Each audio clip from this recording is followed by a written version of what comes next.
In the last class, we were discussing about the common drain amplifier, also known as the source follower. And the main advantage of this source follower is it acts like a buffer. Whenever I have to connect a load which has low resistance or low impedance to a source which has a very high uh, resistance, internal resistance, it's always better to put a buffer, insert a buffer in between the load and the source.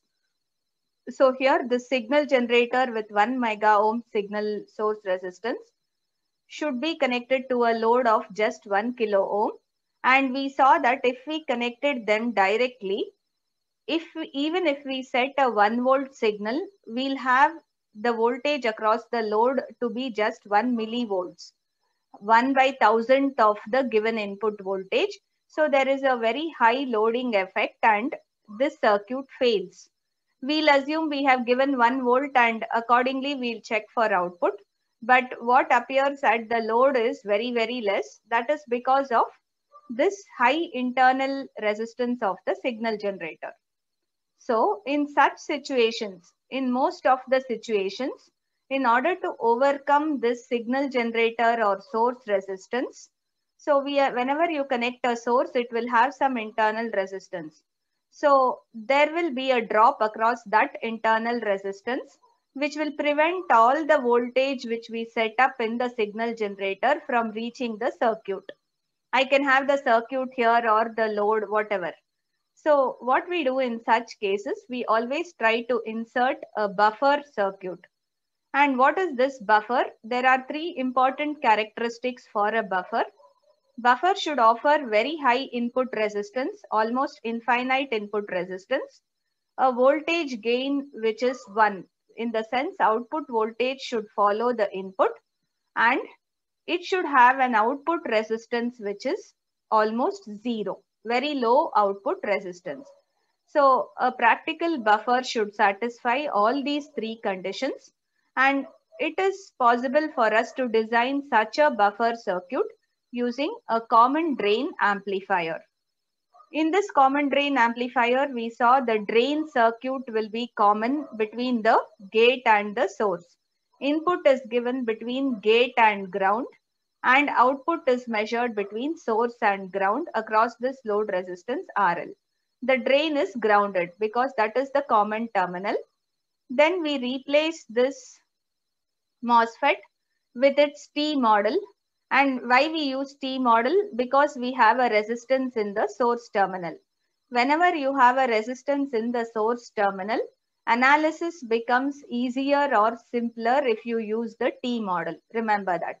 So I have replaced the MOSFET with the T model having just two elements, a current source I of value GM VGS between the drain and the source, and or let me say this terminal X, whatever you want to call this as. Let me call this terminal X. And from here to source, I have a resistance of value 1 by GM. And from source to ground, we know whatever we have in this original circuit, RL. And between gate and ground, we have the signal generator voltage and the internal resistance of the signal generator. So this is the complete equivalent circuit. And we have neglected this impedance R0. Remember, ideally speaking, across this, there will be an impedance R0 which exists from here to here. This R0 between drain and source we have neglected. Okay, we have assumed this is very large. Anyway, when we analyze this circuit, we said the input impedance turns out to be infinity again, which satisfies the requirement of a buffer. We want the input resistance of the buffer to be infinity. So here we have it as infinity in this circuit. The voltage gain we saw, we can't determine the open circuit voltage gain because if I open this, I won't be able to measure the output voltage because there won't be a current flow. The circuit becomes open. So what we did, we tried to find the voltage gain having RL. So with RL in the circuit, what is the voltage gain? AV dash we called it as. This AV dash is V0 by Vi when RL is present, when RL is not infinity. And as we could see in this circuit, we said V0 is I into RL, whereas Vi, which is measured between gate and ground, is I into the sum of these two resistors 1 by Gm plus RL. And when we simplified, we got the value of AV dash as RL by 1 by Gm plus RL. This represents the voltage gain of this common drain amplifier whenever we have a what? Whenever we have a load resistance RL in the circuit. Now, from this we could find the value of open circuit voltage gain AVO. How would I find open circuit? I'll just take the limit of this voltage gain AV dash as RL tends to infinity. So in this equation, if RL tends to infinity, I will get the value as approximately equal to 1.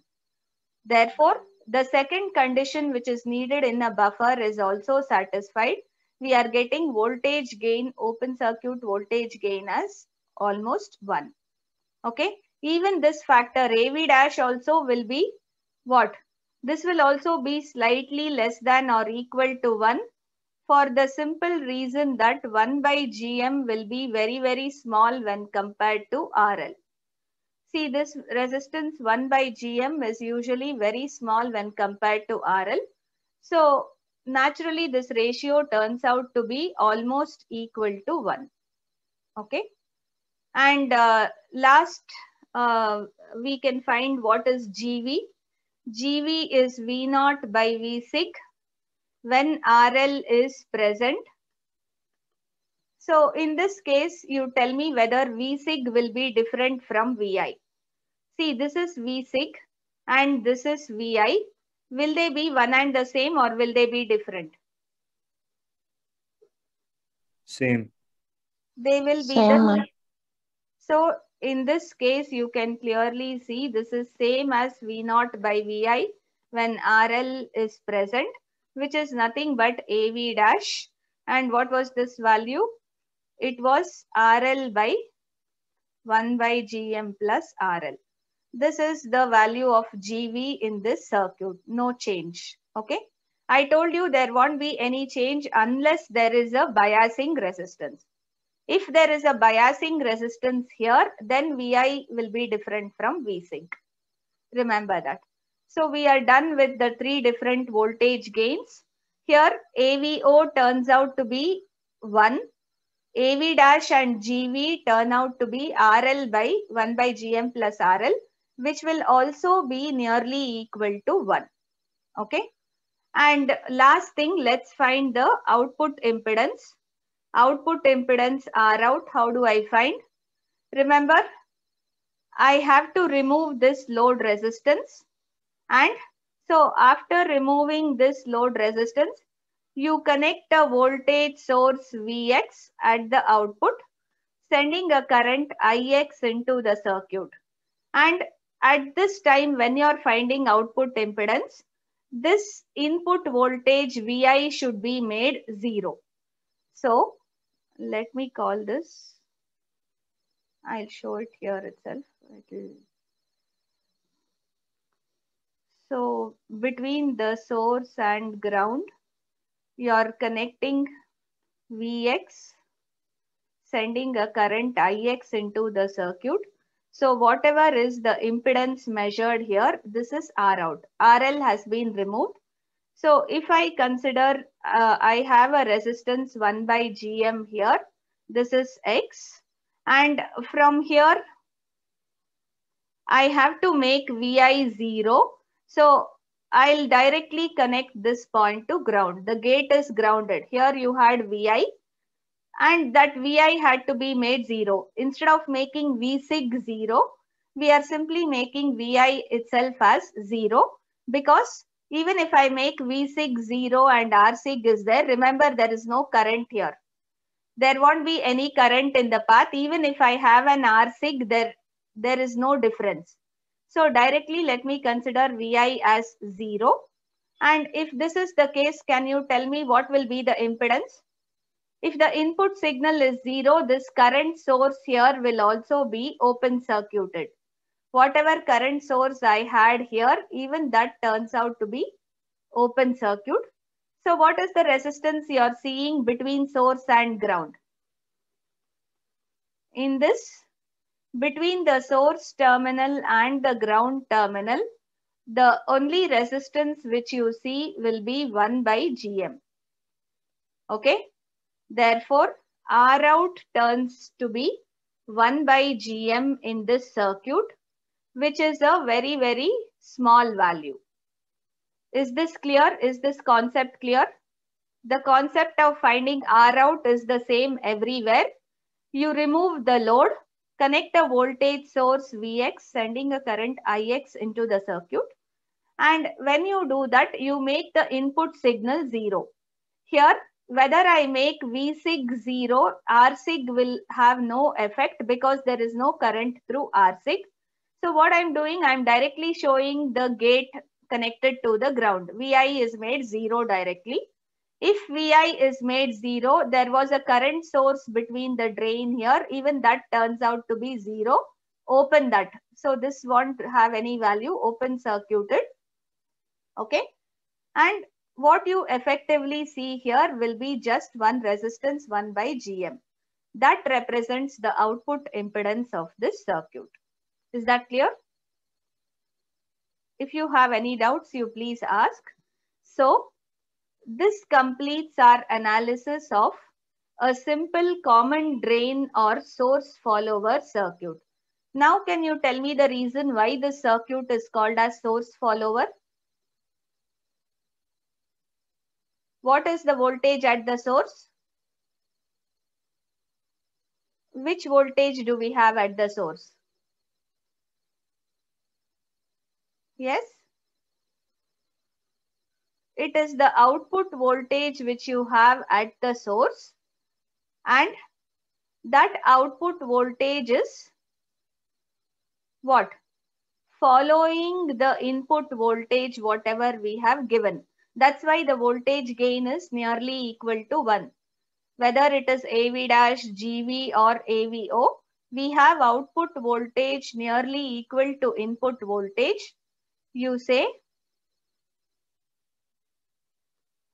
in this circuit, V0 measured at the source terminal, follows the input voltage, you say, because voltage gain is 1. Okay.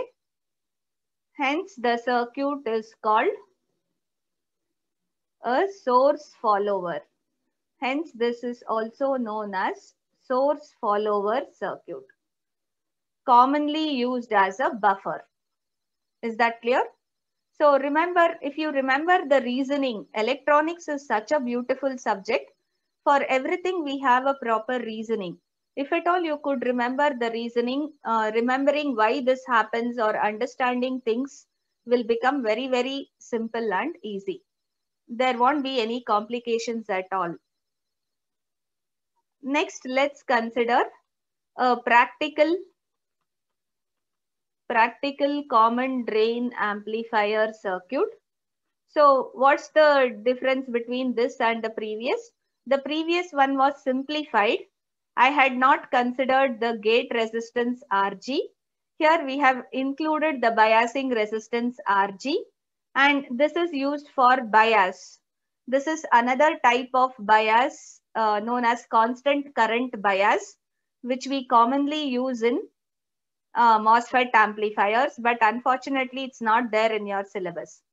This common constant current bias is very much used in integrated circuits also, MOS integrated circuits.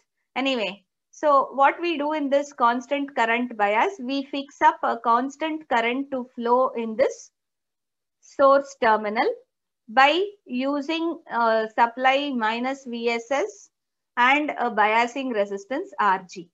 Anyway, these are meant for biasing purposes. I have a load resistance RL. So this is the circuit. Now I have coupling capacitors also.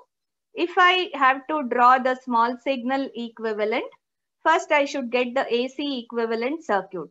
What happens in an AC equivalent circuit? Can you tell me what will happen in AC equivalent? If you want to get, let me draw it here, AC equivalent circuit, all capacitors will act like what? Short. Short circuit. So you have a capacitance here, it should act like short. So this RL is connected from here to here.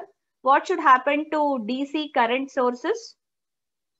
In an AC circuit, DC voltage sources will be shorted.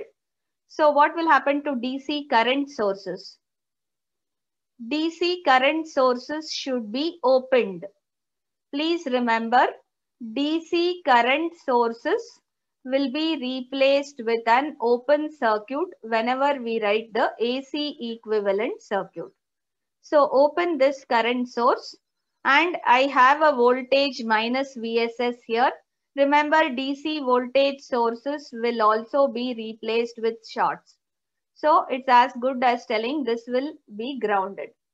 This has no meaning here. There is an open circuit here. Okay, where do I have this load? Sorry, I have missed the position. This load should be here only, right? You can see this CC2 is from the source. So from here to here, I have this coupling capacitor. And here I have this RL. Here you will be measuring the output voltage. And what happens to this drain terminal? You have a DC voltage source VDD, which will act like short circuit. So the drain terminal is grounded. And coming to the input side, you have a bias resistance RG, a bias resistance RG. This coupling capacitor which is shorted, CC1, the signal generator resistance RSig, and the voltage source VSig. So this would be your AC equivalent circuit. If this is AC equivalent circuit, the next step is to write the small signal equivalent circuit by replacing the MOSFET with its T model. That's what we have done here. You see, this MOSFET has been replaced with its small signal T model with a current source between the drain and gate terminals and with a resistance 1 by Gm here. And this R0 may or may not be included. We left R0 in the previous analysis, but even if we include R0 here, it won't add lots of complications for the simple reason that can you see this R0 is connected between source and ground? Yes or no? See, this terminal is also, the drain is also grounded. The other end of R0 is connected to the source. And what is the other resistance between source and ground? RL, the load resistance. So in effect, even if I include this R0, that R0 is as good as coming in parallel with this resistance RL. So I can just remove this R0 and consider it in parallel here when I try to analyze the circuit. So it won't add very high complications. So even if you retain it, it's fine. That's why we are showing all the cases so that you should be able to analyze. Now let's try to find the overall voltage gain GV in this circuit. Remember, how do we define GV as? The overall voltage gain is defined as V0 by Vsig when RL is present. And usually when we find this, we divide it into two ratios, V0 by Vi and Vi by Vsig, right? because V naught by Vi is determined as AV dash V naught by Vi. First, let's find out that. What is V naught by Vi in this circuit? V naught is the voltage. Where am I measuring V naught? I am measuring V naught here, right? And how can I measure the value of V naught? This current coming here, I, it's the same current, I into RL in parallel with R0. I told you retaining R0 is optional. Anyway, V0 can be written as I into RL in parallel with R0. And what can I write Vi as? You see, Vi is the voltage between gate and ground. So if I try to write Vi from here to here between gate and ground, I split it as I into 1 by Gm plus RL parallel R0. Just like how we did in the derivation. I into 1 by Gm plus the parallel combination of these two resistors. This gives you AV dash. I cancels. So this is the value of AV dash. So now I got this ratio. How do I get this ratio? Will Vi be equal to V sig here? Look at this circuit. Vi is the voltage from here to here and V sig is the voltage here. Will they be one and the same? You see here, this is Vi and this is V sig. Vi is present across this bias resistor. The same Vi comes here also. I can write Vi here, everything is the same. On either side of this bias resistor, wherever you want, you write, it's the same voltage. But answer this question, will Vi be same as V sig here?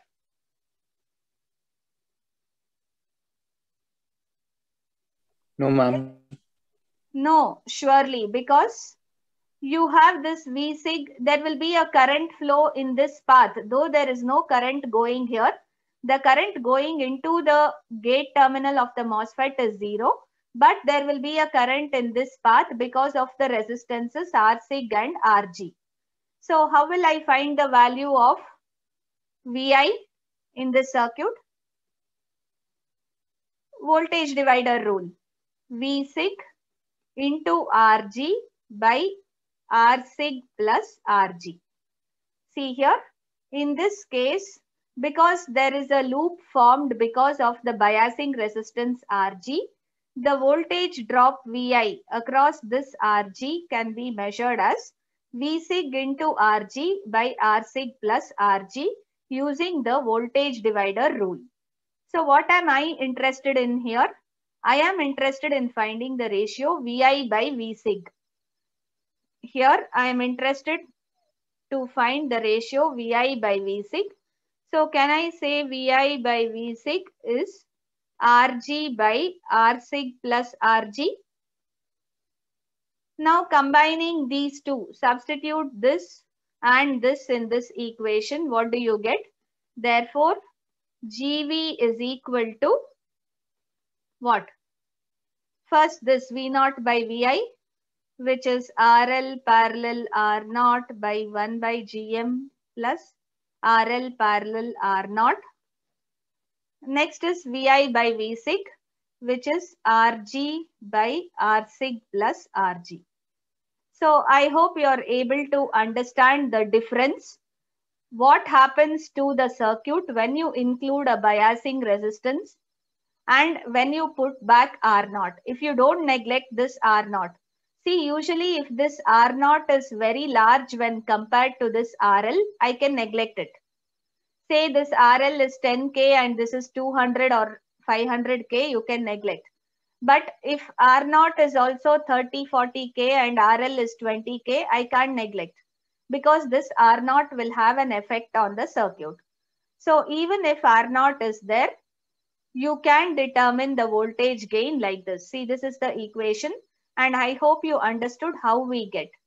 Can you tell me what will be the value of input resistance in this circuit? what will be the input impedance here? Rin is as seen by this signal source. Will it be infinity?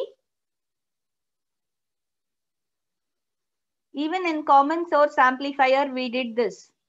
If I measure Rin here, it will be Rg in parallel with infinity, or it will be simply Rg. So the input impedance turns out to be same as the bias resistance whenever you include a bias resistance in the circuit. Okay, please remember that. And what about the output impedance? Output impedance is measured here, removing this RL and measuring the impedance as seen between source and ground. And between source and ground, if you see, you will you have removed this RL and all. So between source and ground, if you see, you will have 1 by GM.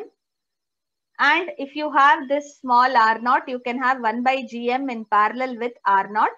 But anyway, this R0 will be too huge. I need not bother about this. When compared to resistance 1 by GM, this is in few ohms, very small value. Okay, please remember this 1 by GM will be a very small value. So R out you will effectively see as 1 by GM only here also. Okay. So remember, if you include a practical common drain amplifier where you have a biasing resistance and where you have included the small R0 which we had neglected, all that, this will be the analysis. I hope this is clear for you. If you have any doubts, please ask. Note down this problem. Let us solve one problem before going to the next topic. It's required to design a source follower which implements the buffer amplifier shown in the figure. That figure is this one. We had this buffer, no? This is the figure. Here AVO is equal to 1. This Rsig is 1 mega ohm. Vsig is 1 volt. Okay, we have to implement this buffer circuit. And the conditions are the buffer input side I have 1 volt. And on the output side we have a 1 kilo ohm resistance. Output voltage, and he says the output impedance as seen here is around 100 ohms. Output impedance is 100 ohm and input impedance is infinity. So output impedance is not 0 in this buffer circuit, but it is a small value, 100 ohm resistor, and the open circuit voltage gain is 1. So you have to implement this buffer. Okay. And he says if the MOSFET which is used in the buffer has an overdrive voltage of 0.25 volts, what is the value of drain current at which it should be biased? So you are supposed to find the drain current here. It's not given. And find the output signal amplitude V0. Okay. And the signal amplitude between gate and source, VGS. So you are supposed to find these three things in this circuit. Can you think and tell me what is given? Which one can I find first? VOV is given. What else is given in this circuit? You have the signal generator voltage, you have input impedance, voltage gain, output impedance of this circuit, and we are trying to design this circuit. So you see, given buffer has R in infinity, R out 100 ohm and AVO 1. Remember, this is all specified. So can I find the GM in this circuit? Do you remember what is the relationship between R out and GM? Just now we did. What is the value of R out in a MOSFET amplifier? In a MOSFET common drain amplifier, the output impedance is always equal to 1 by GM. Please remember that. You say, we know that in a common drain or source follower, in a common drain amplifier or source follower, R out is defined as 1 by GM. Since R out is given, can I find GM? 1 by 100. So GM will be 0.01 ampere per volt or mhos. Anything you can write. You have found GM, you know VOV. So can we find ID? What is the relationship between GM, ID and VOV? Please remember all this. You need to find again and again. So GM is defined as 2ID by VOV, or you are interested in finding the current ID, which can be GM into VOV divided by 2. Can you find this value? Tell me how much will this be? 0.01 into 0.25. How much did we have VOV given us? 0.25 volts divided by 2. So you are going to get a drain current of 1.25 milliamps. Okay, 1.25 milliamps. Fine. Our first objective is satisfied. He has asked us to find the value of drain current, and we could find it easily with a little thinking. We saw that the buffer parameters are already specified. So, and we know that the output impedance of a buffer is always defined as 1 by GM. So using that, I was able to find GM, and from GM and VOV, we were able to determine the value of ID. Okay, next we have to find the output signal voltage and VGS. How can I find the output voltage? You have to talk about the voltage gain. Yes or no? What will be the voltage gain in this circuit? AV dash or GV will be one and the same. It is what? RL by 1 by GM plus RL. Yes or no? If you want, you say AVO into. This AVO is 1 only. It won't make any difference. What is RL given us? Remember, in a buffer, that's what we derived. We showed in a common drain amplifier, AV dash is given as RL by 1 by GM plus RL. So I'm using that directly. RL is 1K. 1 by GM is 100 ohms. So what do you, AVO is 1. This is, whether I write this or not, it won't make a difference because this will always be 1. 1K divided by 100 plus 1K. So this is 1000 divided by 1100. What will you get this as? 0.909. Okay, 0.909. This is the ratio of output to input signal. Therefore, what is the value of VI? It will be V0 by AV dash. VI will be V0 divided by AV dash. V0, we have V0. Or are we trying to find V0 first? Yes. Let's find V0.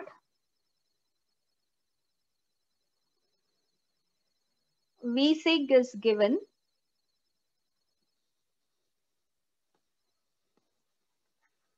I'll directly find that. Okay. Therefore, sorry, V0 is equal to AV dash into VI, which is nothing but AV dash into V sig. Can I say VI and V sig are the same? 1 volt V sig, 1 volt VI. This is VI. Are they one and the same? Yes. You see 1 volt is given here also, 1 volt here also. Drop across this resistance is 0, R sig. So VI and V sig are the same. Both are 1 volt. It is already mentioned here. So I can directly equate VI to V sig. So this is 0.909 into 1 volt, or I'm going to get an output voltage of 0.909 volts. So we have found the second objective, V0, which is 0.909 volts. So what are we telling? In this circuit, when we supply an input signal of 1 volt, I'm going to get output voltage as just 0.909 volts. Can you tell me why I'm getting output voltage a little less than input? Which factor is causing the output voltage to reduce? Yes? The factor that this output impedance is not 0, because I have some value of output resistance, a non-zero value, that is causing the output voltage to be little less than the input. Otherwise, you have input impedance infinity, which is correct, AVO1, which is also right. Only because of the presence of this output impedance, even if it is a small value, it is causing a reduction in output voltage when compared to the input. So last thing is I have to find VGS. We know that VGS is different from VI here. If you remember, let me just recollect. I have V sig and R sig, and then what do I have here? The gate terminal. Here we have 1 by GM. Here I have 1 by, RL. We have RL here. This is the source, correct? And VGS occurs between gate and source. This is our VGS. You have the current source here, I, and the drain is grounded. So how do you relate VGS with V sig or VI? Here V sig and VI are the same. How do you relate it? VGS can be written as VI into 1 by GM divided by 1 by GM plus what is the other resistance? RL. Remember, I'll consider this here. This R sig has no meaning at all in this circuit as long as there is no bias resistance. Because the current in this is 0, this won't have any effect. VI and V sig will be equal, one and the same. So you see VI is the total voltage across 1 by GM plus RL, whereas VGS is the voltage across 1 by GM. So can you find what is VGS here? We have VI as 1 volt, 1 by GM is 100. Find out how much is this?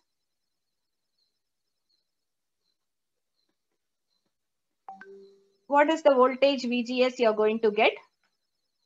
100 by 1100. Remember, this 1 by GM is R out, which is specified to us as 100 ohms. How much are you getting? Yes?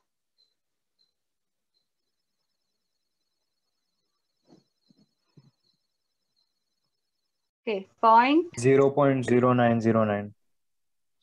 0909. Huh? Okay, or can I write it as 90.9 millivolt? So if Vsig is 1 volt. VGS will be just 90.9 millivolts, and output, which has to be same as input, will be a little less than the input. That is only because R out is not 0 and R out is 100 ohms. I hope all of you understood this problem. So this is a simple design of the source follower circuit which we have discussed above. Common drain amplifier, which is used as buffer. So we have designed this buffer and we have solved the problem. Any doubts with any of these circuits? So basically we have studied the common source amplifier, okay, and basic common source amplifier without source resistance, then common source amplifier with source resistance, and then the common drain amplifier or the source follower. We are not discussing common gate here. It's not there in your syllabus. Common gate is not a very useful circuit. That's why they have removed. Whereas common source and common drain are commonly used. Okay. So with this, one part of this syllabus is completed. If you remember, we had discussed the syllabus of module 2 in the beginning. See here, in this module 2, the first part is MOSFET amplifier configurations we have spoken. The next part of this is MOSFET internal capacitances and high frequency model. So we'll finish that today and tomorrow, and till this point it is included for your test. Please remember, for your test till this point it is there.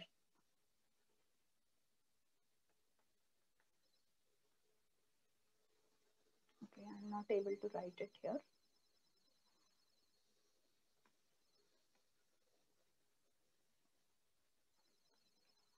Let's move on. Since this part involves theory, I made a PPT for it.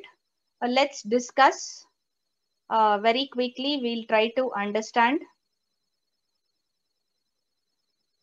Yeah. What are the internal capacitive effects which come into picture in the MOSFET? So basically we are talking about MOSFET here, and we'll not be considering BJT now. Okay. So as of now, we'll be talking mainly about the MOSFET. So I'll not consider BJT. Do you remember the construction of MOSFET?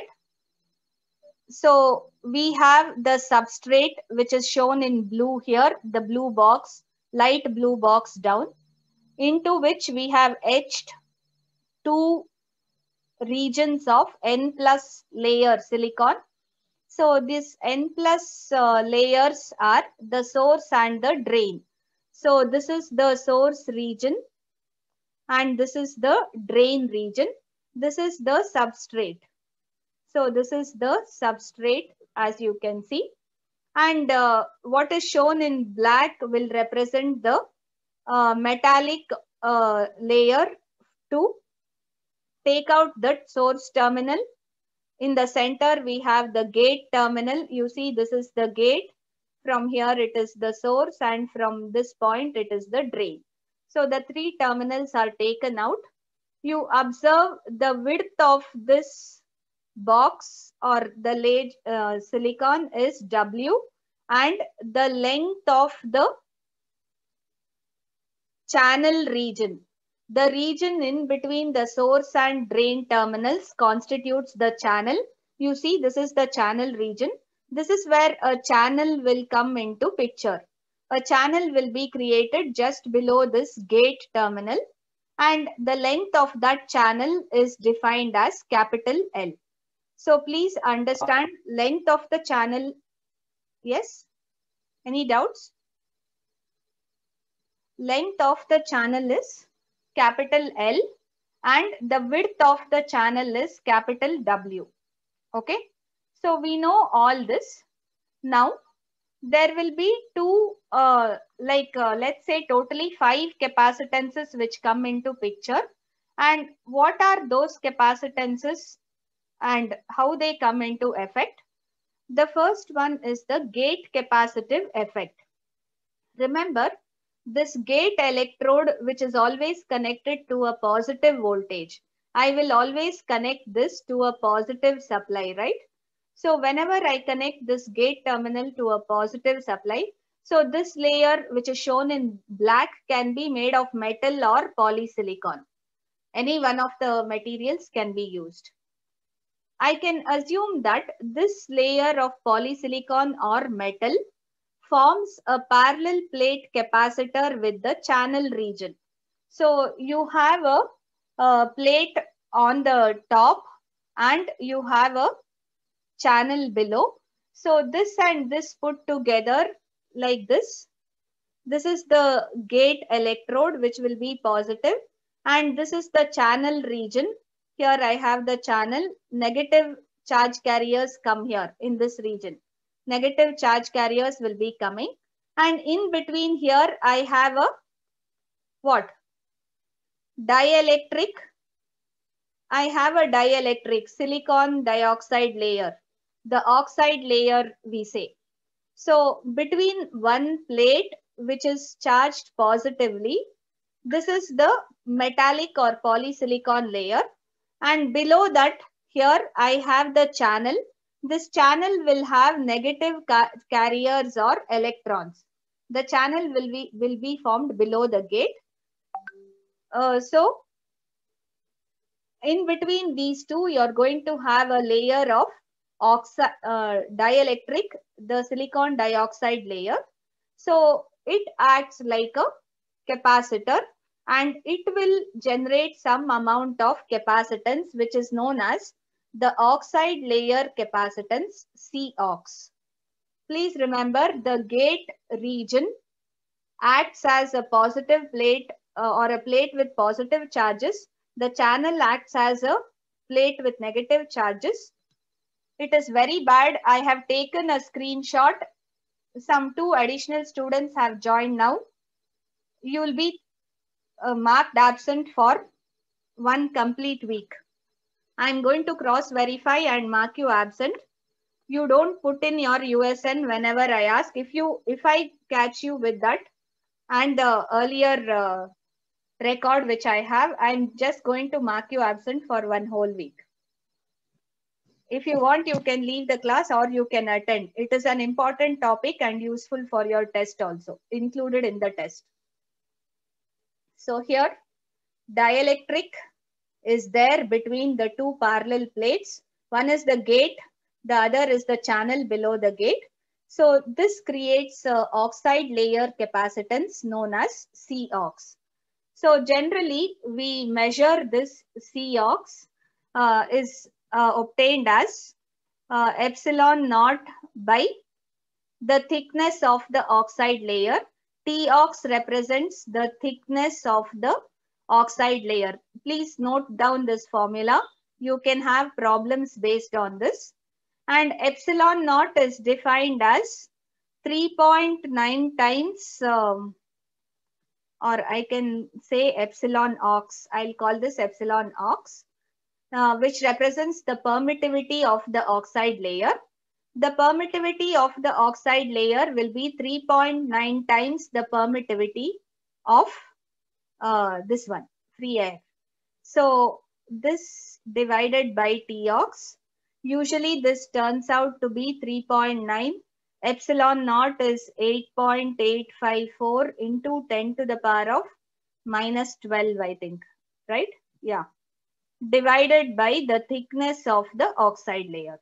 This is how we find the value of the oxide layer capacitance, which is caused because of the gate.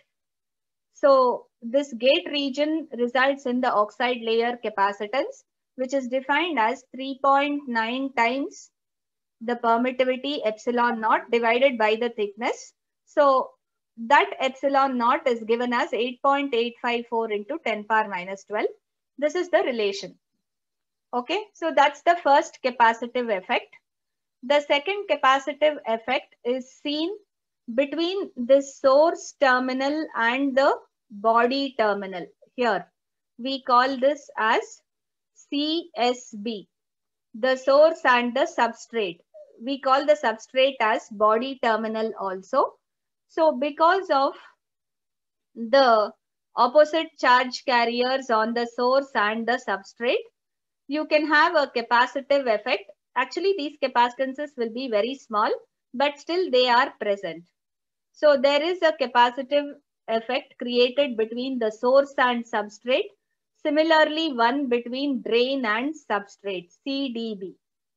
So there are two additional capacitances, one coming into existence between source and the body or source and substrate, the other between the drain region and the substrate. So these are present. Along with these two, we have an additional capacitance. So first thing is COX. That COX is divided into many types. Then we have CSB and CDB, source to body and drain to body capacitance. And along with that, we have another capacitance known as the overlap capacitance. Can you guess what is that overlap capacitance? Can you see there is always an overlap between the source and the gate and the drain and the gate?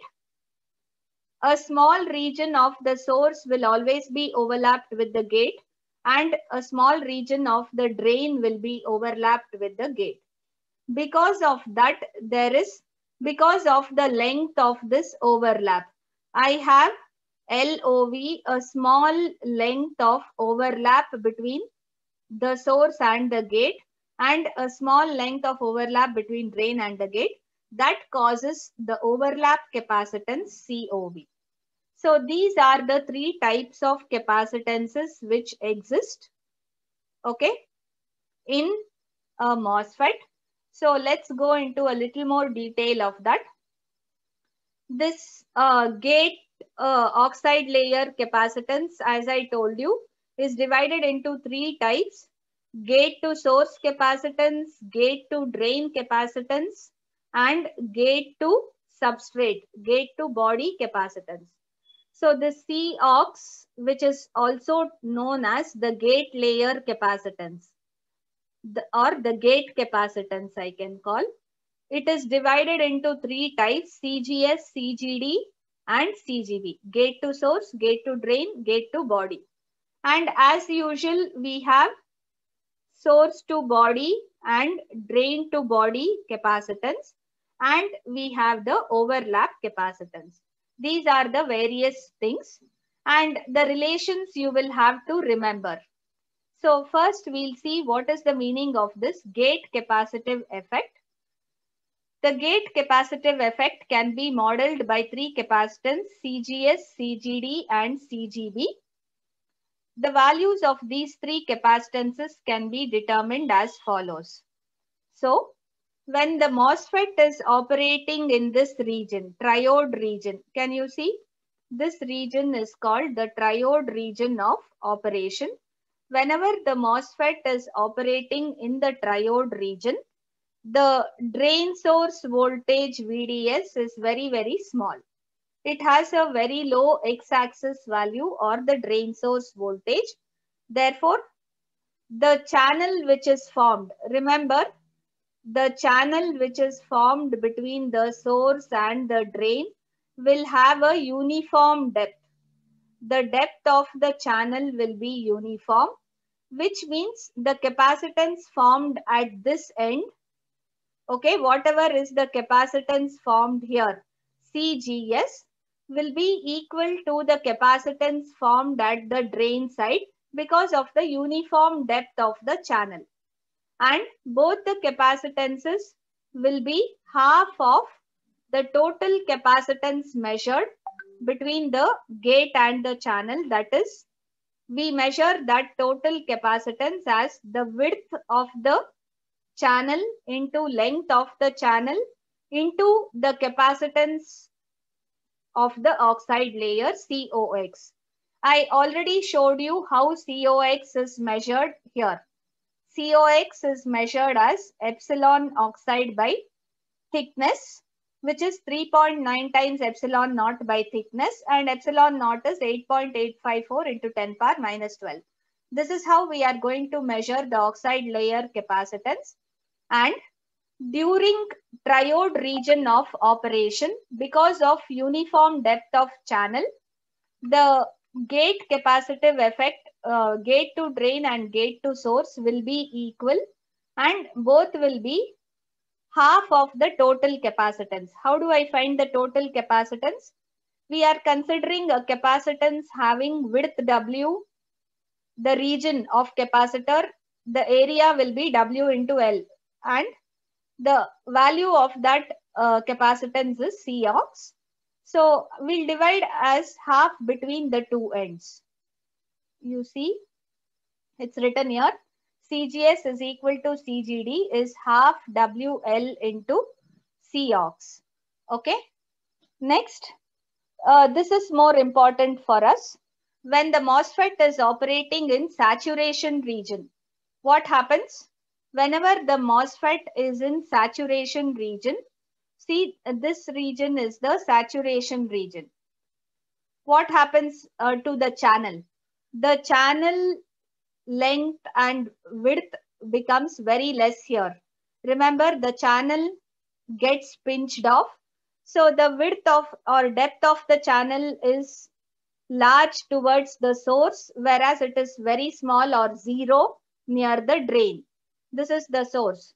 So where do you think you will have a larger capacitance?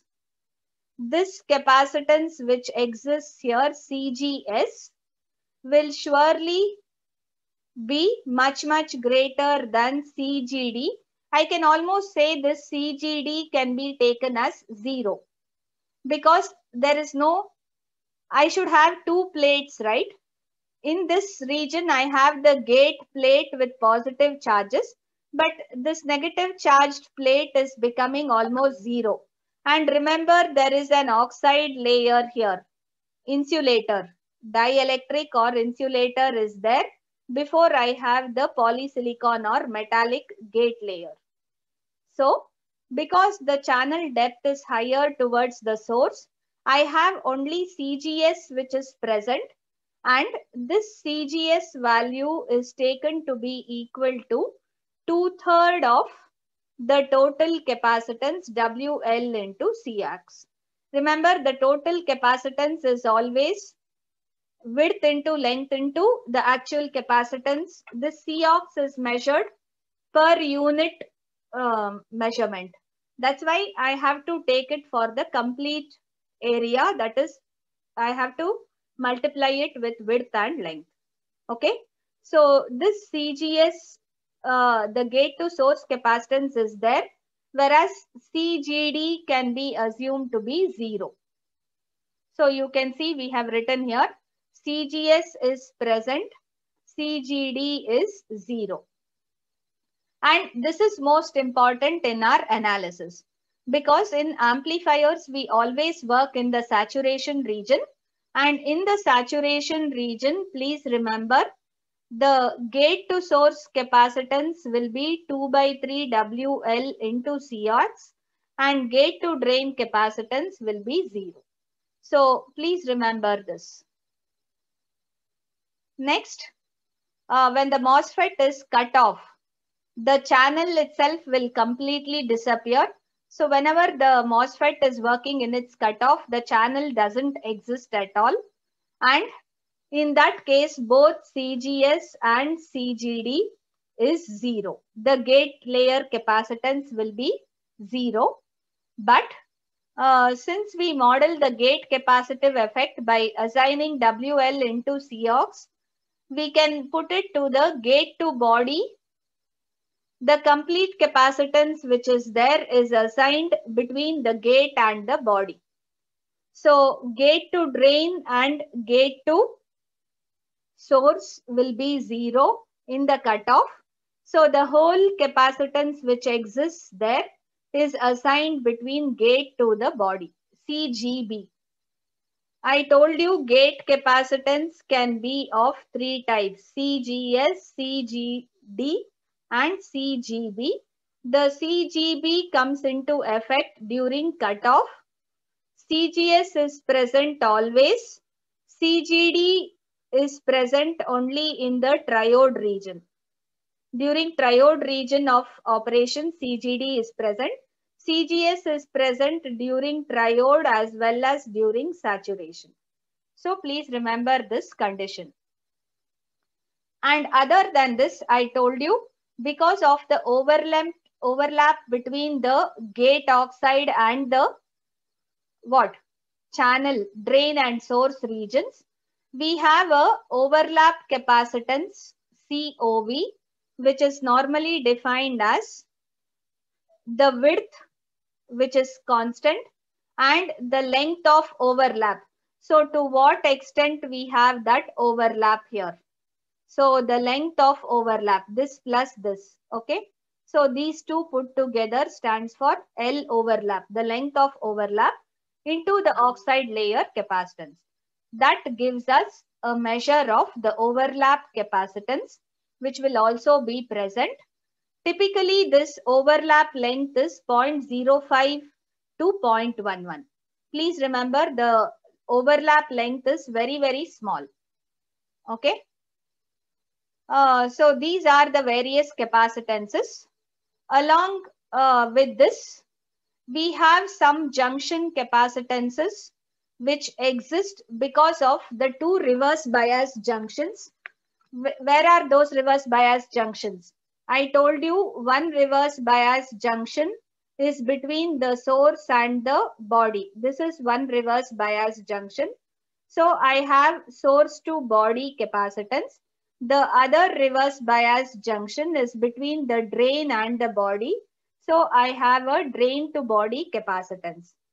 Please remember this. The value of these capacitances are defined with these equations. So we'll quickly see what is the meaning of all this. SBO is the value of the source to body capacitance at zero body source bias. When we don't have any voltage between the source and body, both are same.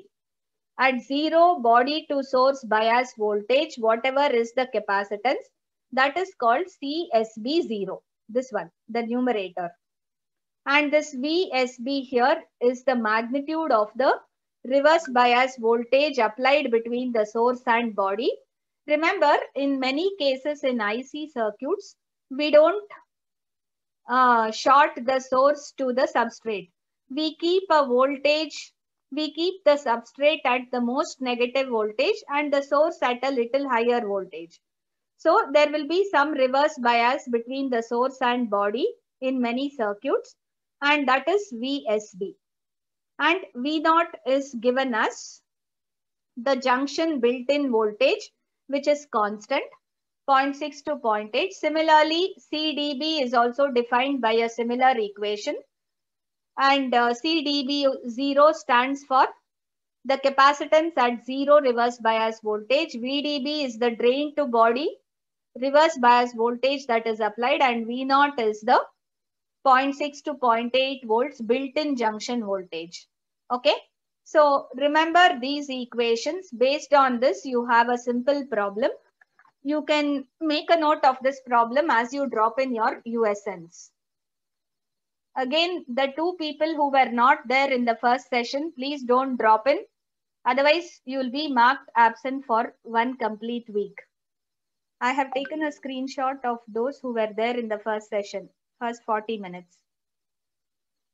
So attending last 20 minutes or last 10 minutes, you won't get attendance.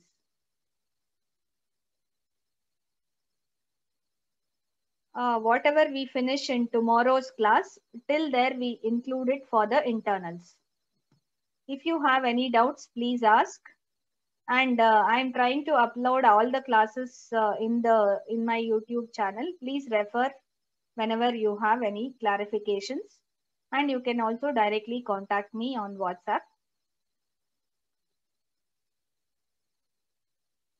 So let's stop this class here and let's continue tomorrow.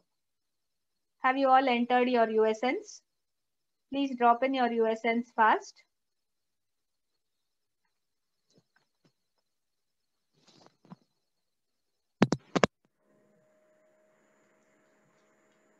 Those who haven't joined the Google Classroom, please join, because all the notes, everything is posted on the classroom only. Day to day, what I'm doing, board work, everything is put on the classroom. Here, in these capacitive effects, all you have to do is you have to memorize the relations, formulae, and substitute. All other values are given. You just have to memorize all the formulae and substitute. He has asked you to find it in the saturation region. So in saturation region, you will have only 2/3 WLCox, the oxide capacitance. This is your, actually if you say this is your CGS is present, 2/3 WLCox, and this is your overlap capacitance which is present. Okay. And the overlap capacitance is calculated WLOVCox. Oxide layer capacitance, as usual, 3.9 epsilon naught by Tox. The oxide layer thickness is 10 nanometers. The rest we know. Find these two capacitances and then you find CGS in the saturation region. CGD will have just the overlap capacitance because we know that the gate layer, gate to drain capacitance will be 0 in the saturation region. So only overlap capacitance, which is 1.725 femtofarad, and CSB and CDB are calculated. The source to body and drain to body capacitances are calculated by using all these given values. So it's a simple direct substitution problem. You can just refer it. I'll send it on the classroom. Okay, if you have